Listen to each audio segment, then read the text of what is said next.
The revolution didn't begin with bombs or shooting or violence. It began with a pregnant woman in a hospital and a desperate father-to-be. Let me explain. It had been 2 months since that first day the Shovanti landed. Uncle Bill, Bob, Meg and I had all been living in the woods since then, jumping from cabin to cabin, campground to campground, as we evaded the Shovanti's drones, satellites and animal handlers. We stole what we could and made do with the rest. And we learned some good skills.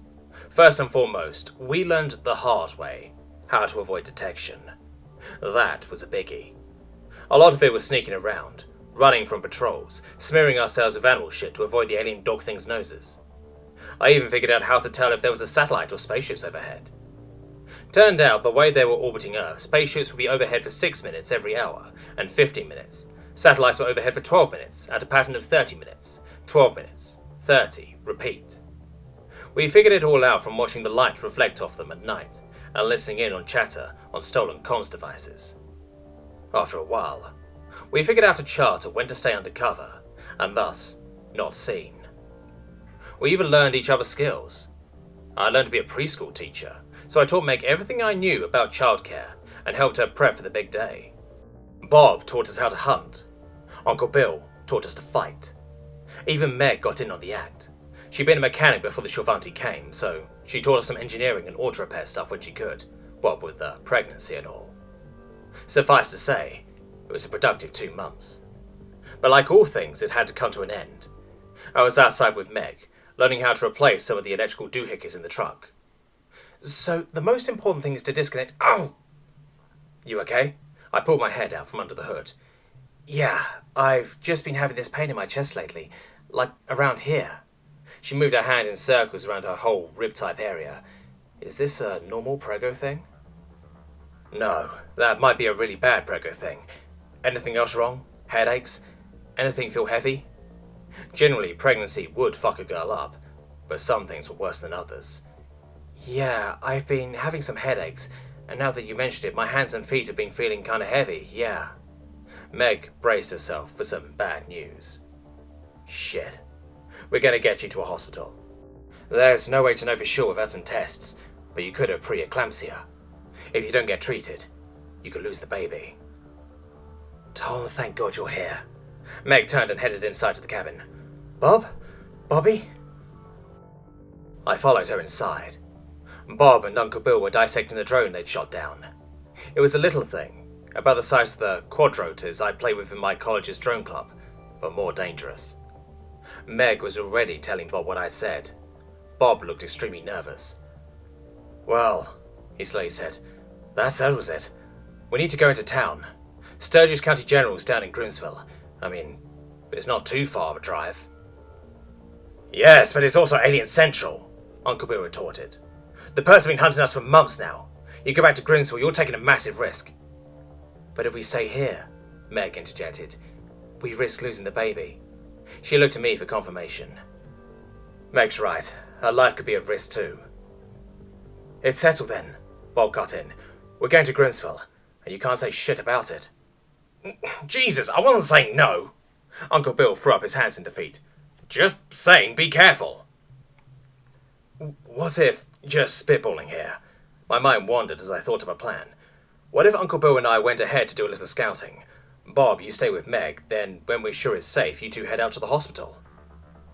That's... Uncle Bill thought a bit more. Actually, not a bad idea. And that was how Uncle Bill and I wound up driving down Dew Grass Road towards Grimsville. I rode shotgun, .700 nitro in my lap. Not that I could see anything really. It was dark as fuck out this early in the morning. One of the cabins we looted had yielded a nice thermal scope that was sitting on my rifle, but raising it to my shoulder was a pain inside the truck. So we were pretty much blind. Aside from the run lights, Uncle Bill had turned off all the other lights. Wouldn't do to get spotted driving into town. And yet, we were stopped by a truck in the middle of the road, and a figure walking towards us. In the dim red light, I could see a man wearing fatigues. He tapped on the window, and Uncle Bill opened the window, just a crack, nothing much. What do you want? We're with the US Army, and, well, you know how things are going. Would you two please step out of the car? The Pentagon is calling for every able-bodied person to join up, so that means you're in the army now. I don't think so. Uncle Bill moved to roll the window up. Get out of the fucking car. Uncle Bill just turned on one of his CCR CDs and turned it way up. What's that? He yelled. I'm old, I can't hear you. And with that we drove off, blaring Green River. In retrospect, it would strike me as a little sad that the US military had fallen so far you could repel them with a simple no. Look how far they've fallen, Uncle Bill grumbled. You have some dignity. By now we could see the lights of the town. Remember our plan? Yeah, go around town, hit places we won't look out of place for information. I was going to go back to the bar where this shit all began, the Stoned Elephant. In the meantime, though, I took myself a nap while Uncle Bill went and found himself a place to park. Espionage on 30 minutes of sleep was a terrible idea. The next morning, we both went our separate ways. It was a short walk into Groomsville, but boy was it a doozy. You remember that scene from Back to the Future where Marty walks into the town in the 50s? It felt like that. What struck me was just how normal everything was. People still went to all their usual places. There was Mrs. Packard opening up the ice cream store. There was Mr. Dollard closing up the liquor store. And there was Old Man Murphy, slumped against the wall, drinking from a brown bag. The only signs of alien presence were the massive armed soldiers everywhere, and the holographic signs saying things like, "We are not your enemy," and "The Chilvanti Imperium welcomes you." If I looked harder, I saw other things. Soldiers holding people against the wall while others searched them, or people being stuffed into trucks and hauled away. I made a beeline for the bar. Already the barflies were there, drinking their Sunday usuals. It must have been Sunday. There was Father Patapsco throwing back a few before church and cranking a few clutch tunes from the jukebox. I sat down. "Can I get you, hon?" Alice behind the bar cleaned a glass, ostensibly left over from last night. "I'll have a..." I was cut off when the door loudly swung open. 3 large purple women stood in the doorway. "Ah, yeah, when the men at..." one hollered. "Let's do some shots," the second answered. "Line 'em up! Line 'em up! Line 'em up!" the third confirmed. Great. These bitches must have been off duty. They're out of uniform. 2 wore what appeared to be a black sports bra, while the other had on a tank top in the same shade of black. All 3 were wearing fatigue pants. Alice groaned. Fuck me. So, of course, the girls sat down on either side of me. "Hey there, hot stuff." I noticed one had a robot hand. Was she the one I chopped up at the gas station? "You talking to me?" I looked around. "We wouldn't be talking to anyone else, sweetie. You're the one we're sitting by. Got a name, little man?" Fuck it, let's just check his ID, Number 3 said. ID? I didn't have an ID. I lamented as Robot Hand went to search me. It was obvious she was patting me down and enjoying it. "I got nothing." Damn, I must have left it at home. It was a terrible lie and I knew it. Oh shit. Alice dropped behind the bar. "That's very dangerous, human. There are bandits in these woods. You wouldn't want to be mistaken for one, would you? That's the Interior's jurisdiction. You want us, believe me." Robot Hand looked at me very intently. Her tone of voice was clear. "Do what we say and we won't turn you over to the Interior." I had heard them get mentioned on the radio a few times. The Interior. If they were involved, I had to get out of here. But these bitches weren't going to let me go. I had to fight my way out. "Alice, could I get a beer, please?" The bartender slipped me the beer and dropped back behind the bar. I drained it quickly. What was that about bandits? This was going to be the stupidest thing I'd ever done. I smashed the bottle into the perv's face on my left. As she clutched her sliced open face, I flipped the now sharpened bottle around and plunged it down into the Robot Hand's good hand. The appendage was pinned to the table. "You little..." she yelled. "That was my good hand!" And the third girl? The other bar patients took care of her, but I had to run. At about the same time, Uncle Bill had made it into the gym. This place hadn't changed since he was a kid. It had always been a converted garage filled up with all the benches and racks and machines one could need. Except now, it was full of Chilvanti. He pretended to flip through a fitness magazine, promising a revolutionary new power clean technique, as he observed a perp pressing an impressive amount of weight. He had to admit, 10 years ago he'd have been all over that. Uncle Bill had always had a thing for muscular women. But now at 70, he had more important things in his mind. Like what to yell at kids, or how far up to hike his pants. Ha, frickin' ha. And, well, damn, here came some more Chauvanti. One in the sports bra was saying something about noble families. He listened in as he pretended to read about the Paragraph 3000 lifting class with, quote, improved barbell gripping action. Quite stupid, really.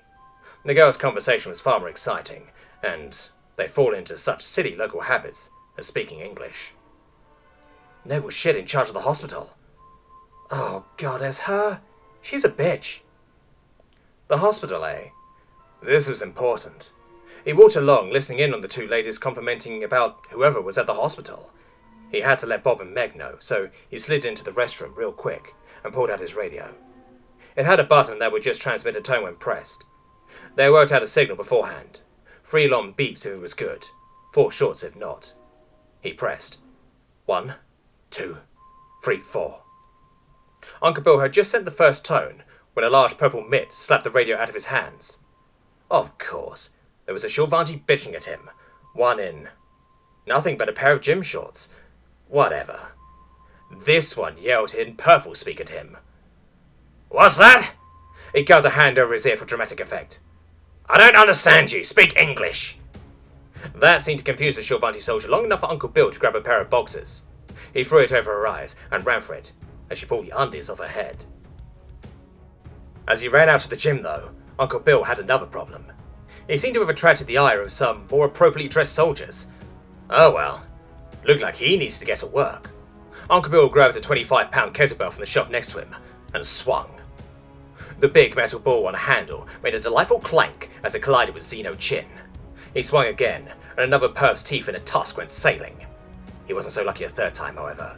5 or so massive purple women tackled him, sending him sailing to the ground. Something definitely popped. He lay there groaning as they dragged him off.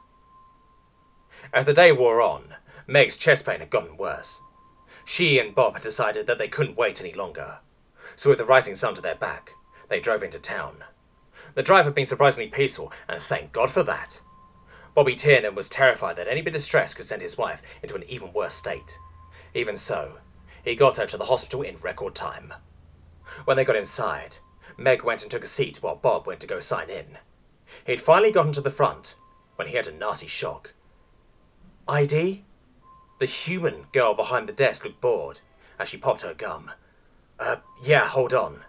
He fished in his pocket for his wallet and pulled out his driver's license. Bobby Tiernan prayed he wouldn't be recognized. Thank you, Mr. Tiernan, but I meant the one issued by the Chauvanti Imperium. Oh, yeah, shit. Think I left it at home. Please, any way you could make an exception? My wife might have preeclampsia. Any way we could... No is no, Mr. Tiernan. But then the girl grinned. But this is a teaching hospital. I can sign Mrs. Tiernan up for demonstrations instead. We'll get a doctor to look her over to demonstrate how... You will do no such thing, a voice said on the intercom. That is an act of treason, and you know it. Oh, fucking... Miss Rashid can bite my ass, the girl moaned. Sorry, sir, now there's nothing we can do, she sighed. Are you serious? My wife and unborn child are going to die because I didn't have an ID? I am so sorry, sir. Bobby Tiernan had had enough. He reached around to his back and pulled the gun out of his waistband. All right, everyone, listen up. Nobody gets in or out until my wife gets the treatment she needs, okay?